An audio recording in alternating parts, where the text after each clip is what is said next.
Do you want to know how racism gets worse? It is when you cover things up. This was the case when a structure that prides itself on upholding the tenets of non-racialism actually appeared to do exactly the opposite. And the case was horrific. One individual was allegedly referred to as brown shit. So let's hear this again. One national cricket player allegedly called another national cricket player brown shit, and nothing happened to him in South Africa, a country that prides itself on fighting racism. Here's the full story. South African cricketer Paul Adams wrote and spoke publicly about feeling racially isolated and humiliated during his time in South African cricket between 1995 and 2004. Adams was an outstanding spinner who became a sensation when he was introduced to international cricket. It is widely argued that Adams was denied selection opportunities despite his amazing talent. These details emerged during the social justice and nation-building hearings and from his widely circulated public comments and testimony. Adams' allegations included that he was referred to as brown shit in team environments, that racialized songs and comments were normalized in dressing room culture, and that he often felt marginalized as a player of color in the Proteas setup.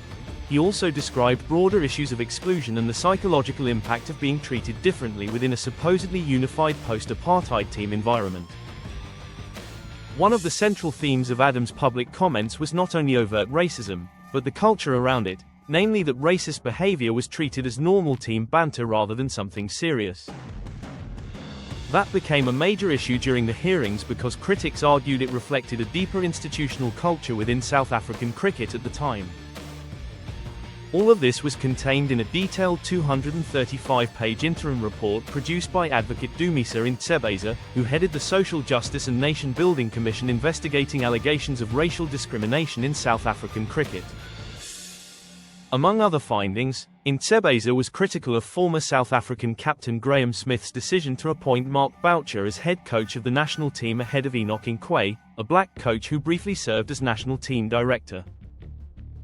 South African batsman A.B. de Villiers was also found to have resisted the selection of Khaya Zondo, a black batsman, when he was South Africa's one-day international captain ahead of a series-deciding match in India in 2015. The racism charges against these players were eventually dropped after Adams withdrew from participating further in disciplinary proceedings. Boucher subsequently continued coaching in franchise cricket, including in T20 leagues. De Villiers continued his involvement in T20 cricket, prominently and interestingly linked to another brown team, the Royal Challengers Bengaluru.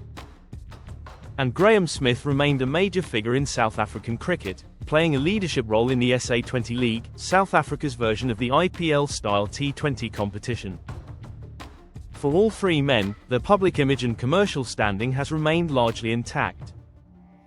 The then head of Cricket South Africa, Lawson Naidoo, went on public record stating that Cricket South Africa is committed to taking racism allegations seriously. Before the outcome of the investigation, Naidoo told the South African Parliament that racism had no place in cricket and that CSA would not tolerate it. Strong words, unfortunately not upheld. So was someone misleading the public?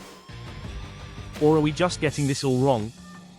Or did we witness a major cover-up play out, right in front of our noses? We leave it to you to decide. You be the final judge.